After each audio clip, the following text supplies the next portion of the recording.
Aujourd'hui, on se retrouve sur un tutoriel All-in-One Photoro 2022, juste après le générique. Bonjour à toutes et à tous, mon nom est Eddie Kinol. Si vous débarquez pour la première fois sur ma chaîne YouTube, je vous souhaite la bienvenue. Ici, on parle de post-production traditionnelle et créative sur les logiciels de post-production et bien évidemment, on parle de photographie en règle générale. Cet épisode fait suite justement à celui que j'avais fait récemment sur quel est l'unique logiciel de post-production complet que vous devez posséder. Souvenez-vous, si vous n'avez pas vu cette vidéo, je vous mets la petite étiquette en haut à droite. J'avais fait une étude sur 3 ans, sur l'existence de la chaîne. La chaîne existe depuis 3 ans. Et j'ai repris 20 points pour élaborer les critères pour un logiciel complet de post-production. Et je me suis appuyé bien évidemment de vos nombreux témoignages, puisque vous aviez été nombreux à me demander une solution alternative à Lightroom et à Photoshop. Par ailleurs, j'ai fait un second épisode aussi également, allez le voir, c'est « A-t-on encore besoin de Lightroom et Photoshop en 2022 ?» Je vous mets la petite étiquette en haut à droite.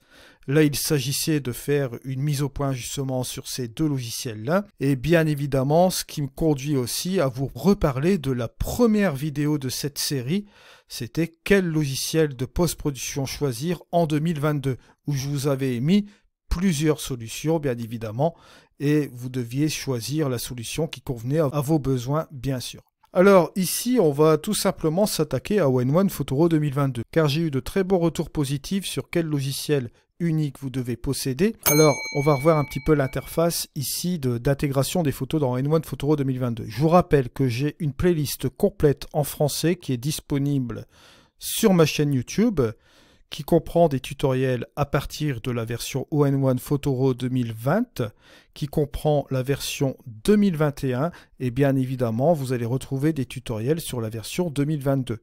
Pourquoi je parle de cela? Parce qu'il y a une très grande importance de parler de cela, bien sûr, parce que en fait, All-in-One Photoro est un logiciel qui grandit dans le temps, qui s'améliore dans le temps, où on ajoute des nouvelles fonctionnalités, bien sûr. Vous allez voir qu'il est très complet, il contient une multitude d'options, d'outils, c'est inimaginable, mais chaque année, on a toujours son lot de surprises avec All-in-One, avec toutes les nouveautés qui nous ajoutent sur le programme, bien sûr. Alors ici, vous allez constater beaucoup de choses, c'est que en fait, c'est un logiciel très simple à appréhender et en même temps très complet.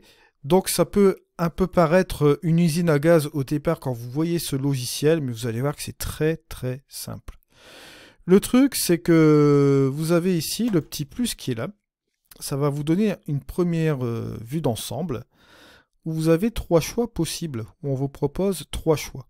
C'est-à-dire modifier une photo, vous allez faire une édition simplement dans All-in-One Photoro 2022 et vous allez tout simplement la sauvegarder soit en PSD, soit en TIFF, soit en JPEG. Alors parcourir un dossier, bon bien sûr, ça va vous permettre de travailler directement sur la photo et tous les paramètres seront sauvegardés sur un sidecar bien sûr. Après, vous avez la possibilité de cataloguer vos photos, et là, c'est le système traditionnel de catalogage de photos, où vous avez des générations de petites miniatures qui vous permettent d'aller plus vite lorsque vous naviguez pour aller sélectionner vos photos, bien sûr. Alors là, sans plus attendre, on va fermer cette petite fenêtre. Bon, on a la possibilité de le faire sur ce menu contextuel-là, mais moi, c'est pas ce que je veux faire. Je vais rentrer directement dans le vif du sujet. Je vais vous montrer comment importer déjà des photos. Vous pouvez déjà travailler comme cela. Vous n'êtes pas obligé d'importer des photos dans le logiciel. Si vous voulez aller sélectionner par exemple un des dossiers ici, vous pouvez déjà commencer à travailler sur vos photos sans aucun problème. Vous pouvez aussi notamment commencer à cataloguer un de vos dossiers sans aucun problème aussi. Vous avez le système de catalogage qui est ici. Si vous voulez cataloguer, vous appuyez tout simplement sur le petit plus et vous cataloguez votre dossier. Vous avez la possibilité de jouer avec une base de données en regroupant les dossiers que vous allez utiliser le plus souvent. Donc la possibilité de cataloguer ou bien d'utiliser des dossiers favoris bien sûr, ou d'aller directement sur un des dossiers, pourquoi pas. Mais là ici dans notre cas, regardez, on va faire quelque chose, on va tout simplement appuyer sur fichier et vous allez faire importer depuis l'appareil. Importer depuis l'appareil, ça va nous amener à jouer avec cette petite fenêtre qui est juste ici. Bon là on peut la réduire bien sûr. je vais vous montrer quelque chose assez intéressant. Là, si vous mettez par exemple une carte SD de votre appareil photo ou une clé USB ou un autre disque dur, si vous voulez l'importer, vous pouvez le faire également. Vous n'êtes pas obligé, comme je vous l'ai montré préalablement, vous pouvez aller sur un de vos dossiers, que ce soit disque dur externe, clé USB, etc. et commencer à travailler directement avec le logiciel.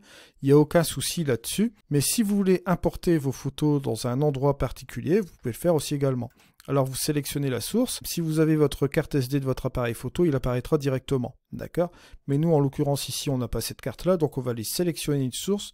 Je vais aller regarder ce qui se passe dans un de mes dossiers, par exemple la partie 2 ici. Je vais aller sélectionner, pourquoi pas, des photos. Je vais prendre ce truc-là, Synthesize Bay. Vous voyez ici, c'est des fichiers RAF. J'ai oublié de vous le dire aussi, il prend en compte les fichiers Xtrans ON1 Photo RAW 2022 et il prend en charge bien évidemment les fichiers RAW de matrice de Bayer. Donc c'est plutôt une bonne chose. Là, moi en ce moment, je suis avec un Nikon Z5 pour mes photos, mais j'ai encore plein de photos de mes anciens appareils photo Fuji.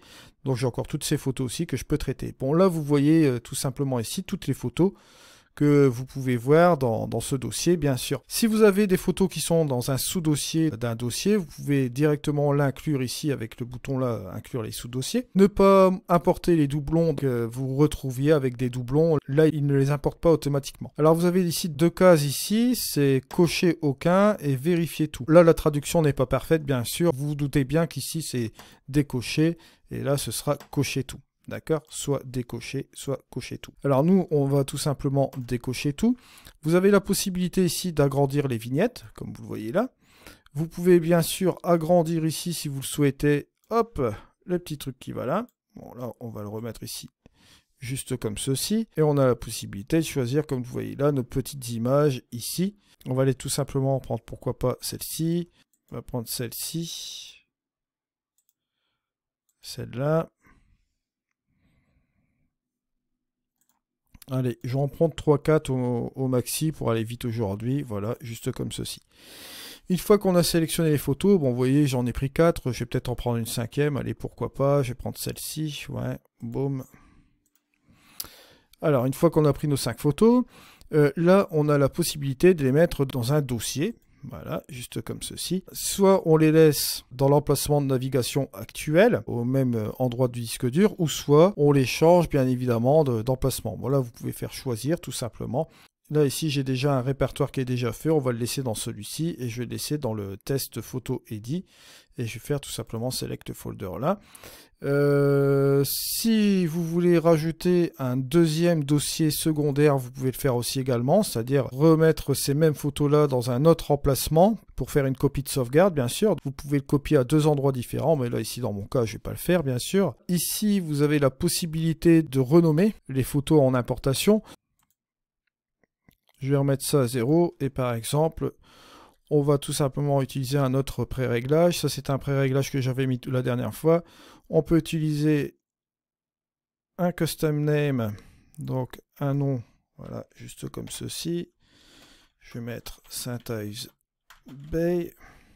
Je vais faire un petit espace. La séquence, bien sûr, je vais en prendre une autre, je vais en prendre une plus courte, voilà, 00, comme ça on aura le 0, 01, 02, et on peut rajouter encore un autre token, pourquoi pas, bon, là on pourrait rajouter le jour, le mois, bon on va mettre le mois, pourquoi pas, voilà, juste comme ceci, on peut tout simplement mettre un espace, on peut aussi tout simplement rajouter des métadonnées, juste ici, vous pouvez rajouter l'auteur, vous pouvez mettre des mots-clés, vous avez, bon, vous voyez ici le plus, là, vous pouvez mettre une description, vous pouvez mettre déjà vos étoiles, déjà les couleurs, vous pouvez mettre vos données GPS, un commentaire utilisateur, bon bref, vous voyez, hein, tout ce qui est données IPTC, vous pouvez le faire ici à l'importation sans aucun problème. Mais vous pouvez le faire aussi également après dans le système de catalogage ou bien la bibliothèque. Bon, alors, ici vous avez même des paramètres photos.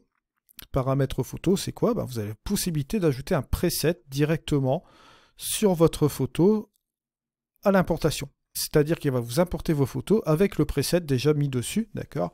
Que vous pourrez modifier bien sûr un peu par la suite. Hein. Mais là, on ne va pas le faire, ça ne nous intéresse pas. Et vous pouvez aussi modifier la date de capture. Voilà. Une fois que tout ça c'est fait, hein, vous voyez, vous pouvez faire tous ces petits trucs-là. Là, vous pouvez ici tout simplement, si vous le souhaitez, aller là. Vous pouvez enregistrer un nouveau pré-réglage, par exemple, où vous allez conserver toutes ces données-là. Edit preset 02. Je fais enregistrer. Et là, bien évidemment, vous avez le preset 02 qui est mis là. J'avais mon nom 1 tout à l'heure qui était juste ici. Et j'ai mon preset 2 qui est juste là. Donc vous pouvez configurer déjà préalablement des choses, ça vous permet de gagner du temps bien sûr. Au niveau des métadonnées, c'est la même chose aussi. Vous pouvez remplir vos métadonnées et l'enregistrer en tant que pré-réglage aussi également. Hein. D'accord, si par exemple je décide de mettre auteur ici, hop, Edit Kinol, voilà, juste comme cela. Je fais une sauvegarde et là cette fois-ci, je mets un nom de pré-réglage, je mets Edit 01, voilà. Je tape sur OK. Et là, vous voyez que vous avez un pré-réglage ici avec les métadonnées qui vont là. Là, on peut faire cela aussi. On peut updater le current preset, voilà, mettre à jour le pré-réglage. OK, là, j'ai fait un pré-réglage neutre. On peut aussi effacer le preset. Hop, juste ici. Vous voyez, c'est très simple. Après, vous pouvez aussi enregistrer tous vos paramètres que vous voyez là sur un preset en importation. Là, on peut tout simplement enregistrer le nouveau pré-réglage. Là, je mets Edit 02. Je fais enregistrer. Et là, on a toutes les données d'importation. Et là, vous voyez qu'ici, si je passe à mon précédent preset et que je reviens sur mon nouveau preset, on a toutes ces choses ici qui changent. D'accord? Alors, on va faire tout simplement importer. Voilà. Et là, vous voyez qu'ici, on a importé nos petites photos que vous voyez là. Alors, ça veut dire quoi? Ça veut dire qu'on peut travailler directement dessus sans aucun problème, d'accord? Là, elles ont été importées, nos photos, dans ces nouveaux dossiers. Je vous rappelle qu'on a encore refait un nouveau sous-dossier du même nom. Alors, ce qu'on peut faire, bien sûr, c'est qu'on peut le rajouter en favori, si c'est un dossier qu'on va utiliser souvent. Alors, vous allez ici, tout simplement. Hop, je mets cela là. Alors n'ayez pas de confusion, si j'ai déjà des photos ici, j'avais fait déjà préalablement des tests et vous avez, bon bien évidemment, le sous-dossier qu'on a créé ici. Là, je les ai mis dans un favori. Je peux directement travailler sur ces photos-là, sans les cataloguer, je peux travailler directement dessus. Alors que puis-je faire? Ben là, je suis tout simplement ici. Bon, je vais cliquer sur une des photos, je vais appuyer sur F pour me mettre en mode film. Et là, à ce moment-là, vous voyez, on a tout simplement ici les différentes vignettes que vous voyez là en dessous. Et là, je peux m'amuser tout simplement à mettre des notes. Par exemple, ça me plaît bien avec cette petite plante ici. Je vais lui mettre un petit 4. Là, c'est pas mal. Je vais lui mettre un petit 3. Là, bon, on va dire qu'il y a des trucs qui me dérangent là, mais il y a un petit correctif à faire.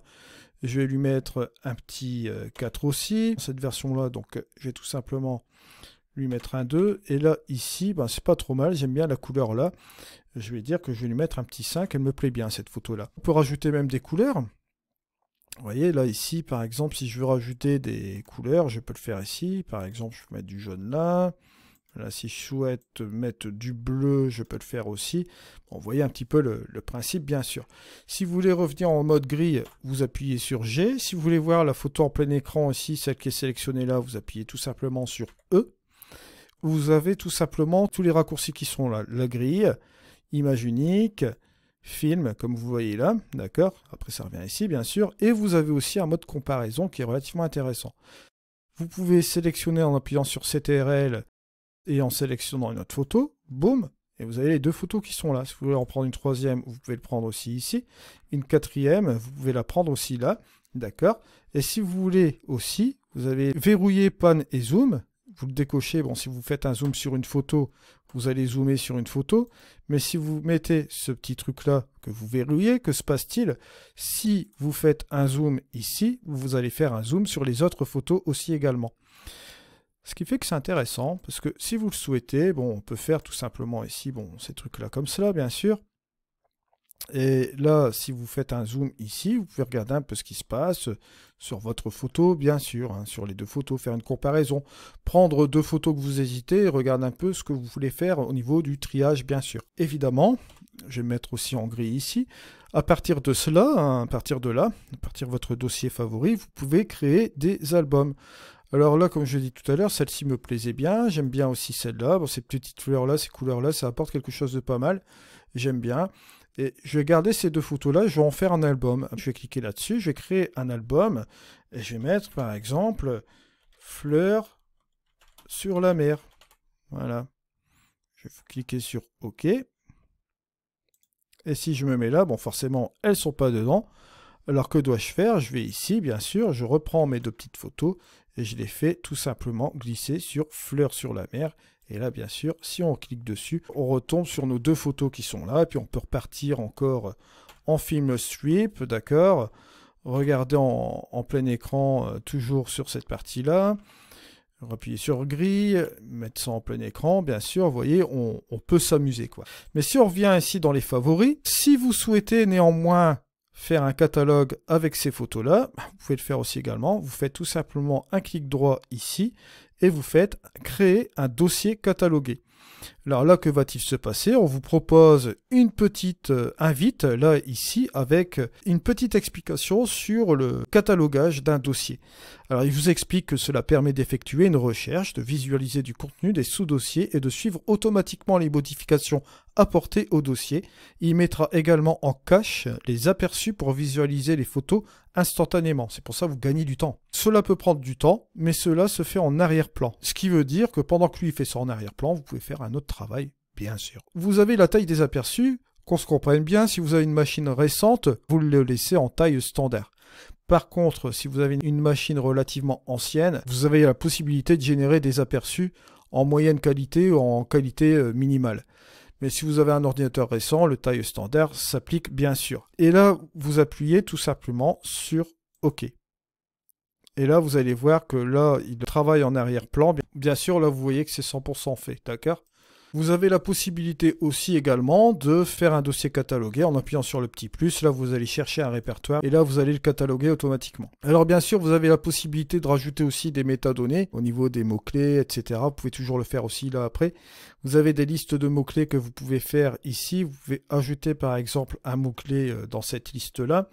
On peut rajouter tout simplement fleurs, voilà, et on fait appliquer.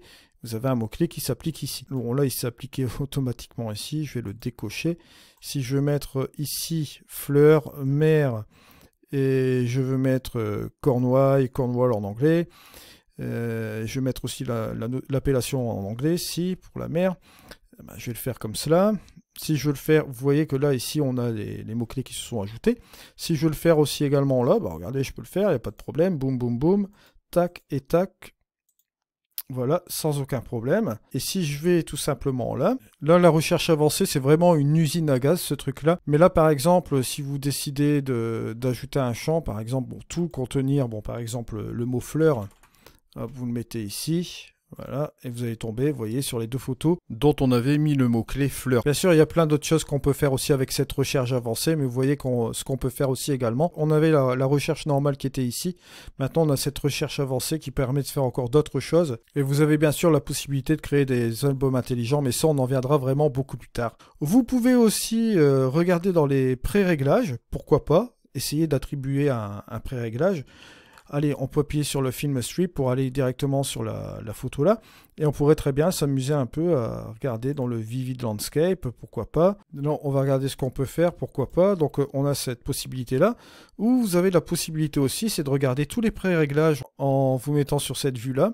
Et regarder, pourquoi pas. Et on peut passer directement en module édition avec ce pré-réglage là pour faire des ajustements supplémentaires, pourquoi pas. Alors là, je vais me remettre en mode feuilleté, je vais me remettre ici en gris. Alors bien évidemment, là, ici, vous vous doutez bien, j'ai claqué directement un preset. Ce que je peux faire, c'est réinitialiser les options. On va réinitialiser tous les réglages, bien sûr. Voilà, juste comme ceci. Oui, mais Eddy, est-ce qu'on peut faire des copies virtuelles aussi dans One Photoro 2022? Bah, là, la réponse, elle est toute simple, je vais vous le dire tout de suite. Oui, bien sûr. C'est tout à fait possible de faire des copies virtuelles ou on va l'appeler tout simplement version, comme ils le disent dans One Photoro.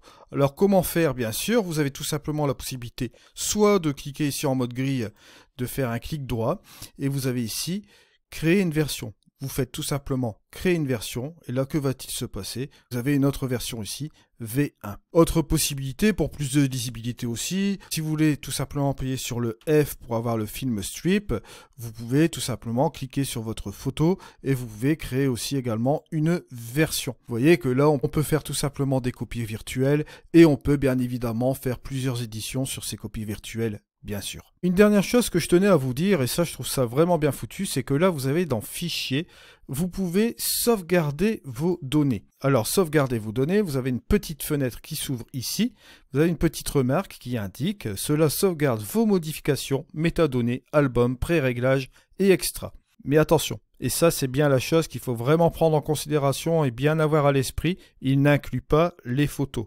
C'est-à-dire qu'il va sauvegarder tous ces paramètres ici, mais il ne va pas inclure vos photos. Par sécurité, faites une sauvegarde de backup de vos photos sur un autre disque dur, bien sûr, en cas de crash, etc. Vous indiquez l'emplacement sur lequel vous voulez sauvegarder les données, et bien évidemment, vous avez la possibilité de le faire soit une fois par jour, soit une fois par semaine, une fois par mois, ou vous pouvez le faire vous-même, bien sûr. Moi, je le laisse par défaut par une fois par semaine pour une rappel, et je peux faire sauvegarde tout simplement. Il va me créer une sauvegarde, bien évidemment, de la base de données. Une fois qu'il a sauvegardé les données, bien sûr, vous avez la possibilité ici, regardez, vous allez dans Fichier, et vous pouvez tout simplement restaurer les données. Bien évidemment, faites surtout attention, parce que lorsque vous voulez restaurer les données, vous avez un petit texte ici qui vous rappelle, bien sûr, que ça remplace vos données actuelles, y compris toutes les modifications, métadonnées, dossiers catalogués, etc., puisqu'on fait une restauration, bien sûr, de données. On vous rappelle bien sûr que cela ne peut pas être annulé, bien sûr. Donc vous choisissez forcément votre dossier de backup ici et vous pouvez restaurer tout simplement. Ce qui peut être pratique, bien évidemment, si vous voulez restaurer vos données sur un autre ordinateur, bien sûr. La prochaine fois, on regardera un petit peu ce qui se passe au niveau du développement de fichiers RAW dans N1 PhotoRAW 2022. J'ai voulu faire un petit guide d'introduction sur tout ce qui était bibliothèque, catalogage, etc. On verra davantage de choses, bien sûr. N'hésitez pas à aller voir les autres tutoriels. Si vous voulez vraiment aller en avant sur ce logiciel-là, n'hésitez pas à aller voir ma playlist en français. Je vous remercie de m'avoir suivi. On se retrouve dans une prochaine vidéo. C'était Eddy. Allez, au revoir.